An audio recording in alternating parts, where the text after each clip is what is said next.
Coochie down to the socks like I'm Biggie Popper. Baby. Keep your girl head in my Tommy boxes. But really doubt she a silly hoe, cause she know the friggin' style getting plenty dough. She don't get nothing from my nigga though. When she get his hard dick and some Cheerios. Kinda send it out, but I'm never go.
What if I told you he wasn't the greatest?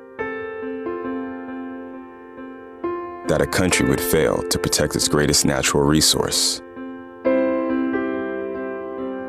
That sometimes it is a matter of life and death?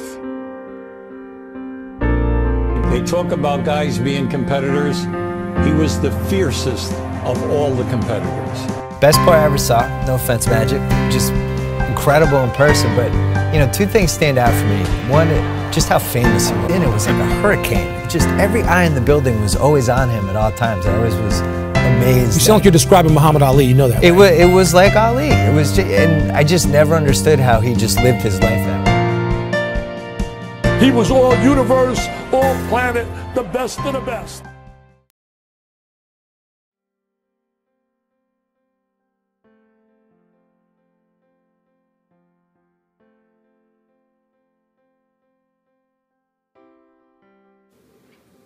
Plagiarism scandal. I remember it like it was yesterday. Just a normal morning. Monday morning is the Monday after Thanksgiving break. Walking into composition. I think Eli was still in North Carolina at the time. With family, actually. I walk into my comp class, of which Eli and I were in together. And Professor Belcher, our instructor, calls me to his table, lays down in front of me my previous paper that I had turned in. Alongside it was Eli's paper, identical, same paper. What most of you have heard is we both turned in the same paper. What if I told you I turned in Eli's paper? You know, the first time we heard Eli was getting suspended was for the plagiarism, and Eli being a pretty good friend of mine, it came to a shock because no way a studious kid like Eli was going to plagiarize. So after that, he really knew he messed up, plagiarized with him and Evie. They did their trash, they did their time, they worked this stuff out with the dean. I remember one night there was a bunch of guys in the room, we were all playing cards, but Eli was just having to go to work, working on his paper that he had to redo for the dean. I'd occasionally walk in and he was just grinding, going hard on that keyboard, trying to get that paper done. Tell us what you remember about the plagiarism scandal. Yeah, it was right after Thanksgiving break. We just came back. Eli was actually still in North Carolina at the time for Thanksgiving. And so I was living alone. He was my roommate at that time. And right down the hall, actually, from us was, as you guys know, Dustin Evie, the plagiarist. You know, Dustin was acting weird all week while Eli was gone. It's kind of, I don't know, I just kind of asked him, like, hey, man, what's up? And he tells me that him and Eli are in some trouble. I didn't know what for. And he tells me flat out, copied Eli's paper, no doubt about it. To me, it seemed like he really framed Eli, like he was out to get him, or somebody had him do the job. I don't know who it was, but Eli was definitely framed. So, tell us about the plagiarism scandal. Well, I mean, there's not much to say to it, you know. A couple guys have asked me about it. They just really don't, it's just like they don't believe me because they, at the end of the story, they just can't believe how big of an idiot Evie is. So, I mean, I'll tell you. And I was in North Carolina with my family for Thanksgiving. I was actually on my way back to Kansas City, and I get a call right before I'm boarding the plane from Evie. And he says, dude, I went to English today. Professor Belcher laid down our papers, and they're the same. And I was like, what are you talking about, man? Like, I didn't type your paper or something. He says, yeah. Or I was like, you think, like, is it the same topic? He says, no, man, I don't know what it was. Get back. There's a rumor going around. I took Daniel Munyon's paper. I didn't. I typed that paper with my heart and my brain only, and no sources at all. What about your family? How did they feel about the plagiarism?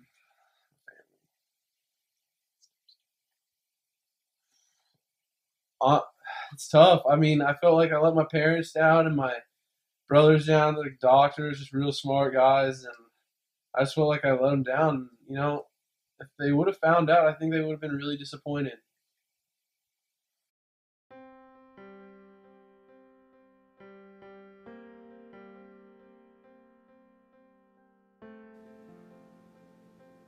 April 4th, I remember.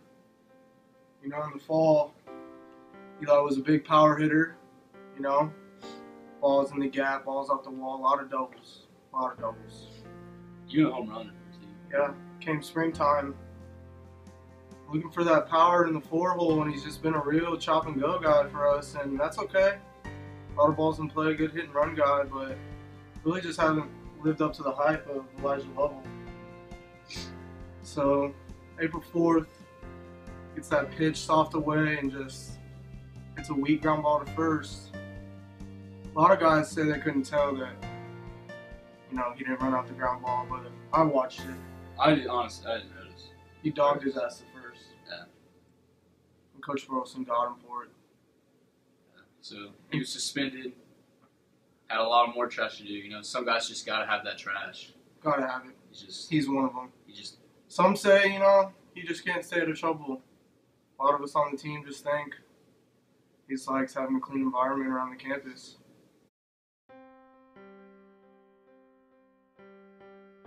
So, Ryan, you kept book all year. You were watching every play. Tell us about April 4th and that day. It's a very memorable day. Remember, I was sitting there keeping the book just to the left of my sign that I always sit by. Some guys say I padded the stats, but I kept a pretty honest book. Maybe gave a few generous hits in non-conference games, but other than that, it's pretty honest.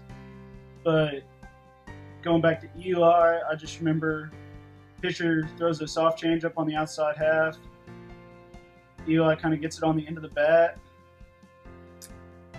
Next thing we know, he's standing there at the end of the dugout talking to Coach Burleson like he has multiple times in the 2015 season. After the game, we go in the clubhouse.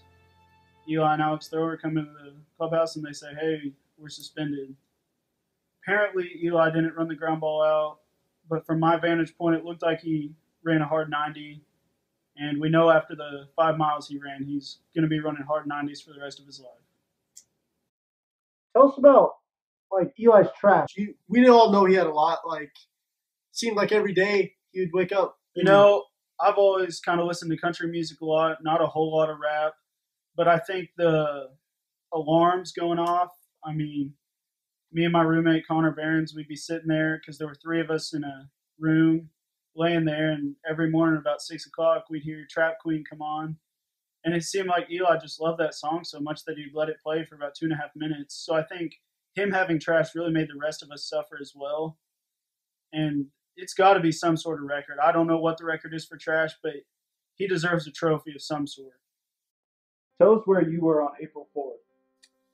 April 4th, I was just in the dugout, like everybody else, against Longview, non-conference game.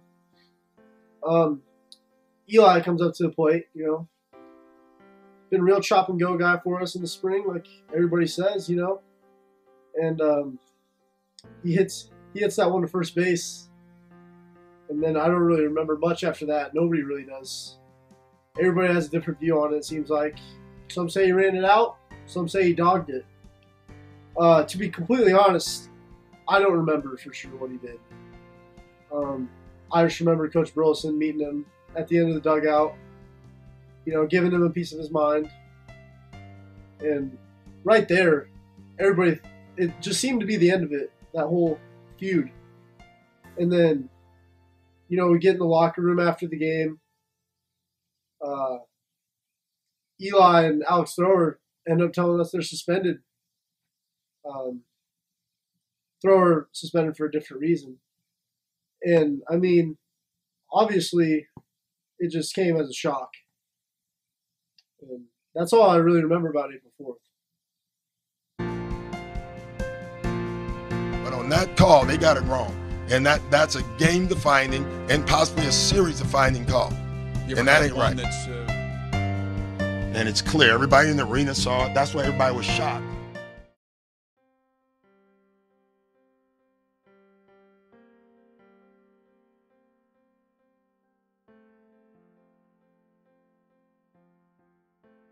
Let's move forward to the second semester. You've done a lot of trash. What about, let's just cut to the chase. What about the play? April 4th. Oh, that's a sensitive one, you know? I mean, I was just a chop and go guy, you know? In the fall, T-Ray, he was right what he said. I hit doubles and stuff, hit a couple bombs in. And then in the spring, I was just all chop and go. I don't know. Hit a ground ball to first one game. Thought I ran it out hard. Get back to the dugout, and Coach Burleson just didn't think so. But what are you going to do? I mean, after the game, he suspended me from a pretty big weekend series, but I had to learn my lesson. And I mean, I didn't agree with it. I ran that ball out. That's what I thought. So you're saying if there was a replay system, you would not have been suspended? I'm saying if they would have went and watched the replay, I would have played. I wouldn't have had to do any of the trash. I wouldn't have had to run the 5 miles. It's fucking bullshit. So how do you feel like you've transformed coming in as a freshman to now at the end of the year? I can tell you one thing. I'm pretty sure I set a KCK trash days record. I'll put my numbers up against anybody. And I definitely have a lot more respect for garbage. I know. I find myself out in public. I'll make sure I find a trash can to throw my gum wrapper away or my drink, you know. Overall, I think I became a lot better baseball player. It's a great school.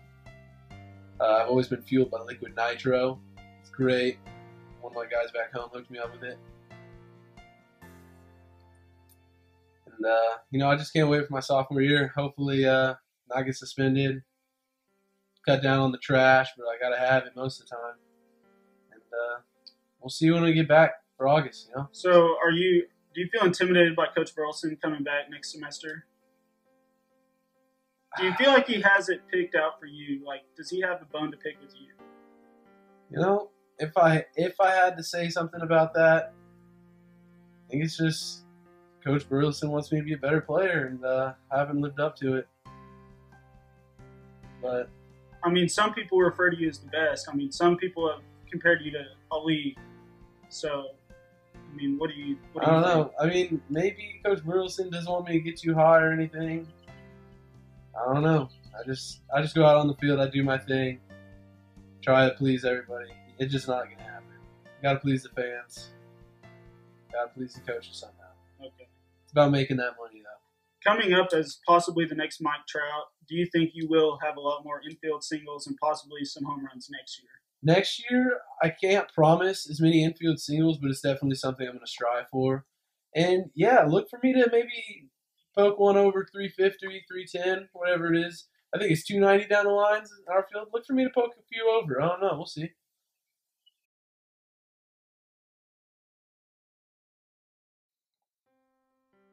So we've talked about the plagiarism scandal, but you never really told us how your family feels. Well, my family just believed what lies the professor told them, you know? They thought I was just a plagiarizing kid, just running around plagiarizing papers, taking papers. Wasn't true. I wrote that paper, though, and Dustin Eby framed me. He took my paper and he copied it all. I don't know why he did it or who he did it for, but he did. So your family does know. What? No, I didn't tell my parents. They would have killed me if they would have found out. What are you talking about? But how did you pay for winter classes and enroll without them knowing? Well, I took winter classes in Neosho. I think the class was like $310 or something like that. And honestly, it was a lot of trips to Play It Again Sports and Plato's Closet. I could say from the time I started here at KCK, my closet definitely shrunk, probably 30%. Lost a lot of good clothes during that. And mailing address the school asked for, said it's my friend's. Used my girlfriend's credit card. No paper trail back to me. And I learned that was pretty big. Otherwise, I definitely would have been caught. Okay, so lastly, what do you have to say to your haters, such as Tyler Raymond, who really seem to bash you? You know, Tyler is just a guy. I mean, you can't be mad at a guy to have little man syndrome. That's something I've learned since I've been here. We got two real short guys on the team, and they're dicks. So, they hate us because they ain't us. You know what I'm saying? No doubt, no doubt. Eli Lovell, thanks for your time. Hopefully, Since your pretty ass, soon as you came in the door, I just wanna chill, got a sack for us to roll. Married to the money, introduced her to my stove. Showed her how to whip and now she remixing for low. She my track queen, let her hit the bando. We be counting up, watch how far them bands go. We just set a goal, talking about your Lambos. At 56 a gram, 500 grams though. Man, I swear I love it how she work the damn pole. Hit the strip club, we be letting bands go. Everybody hating, we just call them fans though. In love with the money, I ain't never letting go. And like it hard with my baby, baby. I just left the mall, I'm getting fly with my baby, yeah. And like it raw with my baby, baby. I be in the kitchen cooking pies with my baby, yeah. And like it raw with my baby, baby. I just left the mall, I'm getting fly with my baby, yeah. And like it raw with my baby, baby. I be in the kitchen cooking pies. I'm like, hey, what's up, hello? Seen your pretty ass soon as you came in the door. I just wanna chill, got a sack for us to roll. Married to the money, introduced her to my stove. Showed her how to whip it, now she remixing for low. She my track queen, let her hit the bando. We be counting up, watch how far them bands go. We just set it though, talking about your Lambos. 56 a gram, 500 grams though. Man, I swear I love her how she work the grand pole. Hit the strip club, we be letting bands go. Everybody hate her, we just call them fans though. In love with the money, I ain't never let go. I be smoking dope and you know backwards what I roll. Remy boy, Fetty, eating shit up, that's for sure. I run in your house, then I fuck your hoe. Remy boys are nothing, Remy boys are nothing. And like it hard with my baby, baby. I just left the mall, I'm getting fly with my baby, yeah. And like it ride with my baby, baby. I be in the kitchen cooking pies with my baby, yeah. And like it ride with my baby, baby. I just left the mall, I'm getting fly with my baby, yeah. And like it ride with my baby, baby. I be in the kitchen cooking pies. I'm like, hey, what's up, hello? Since your pretty ass soon as you came in the door. I just wanna chill, got a sack for us to roll. Married to the money, introduced her to my stove. Showed her how to whip it, now she remixing for low. She my track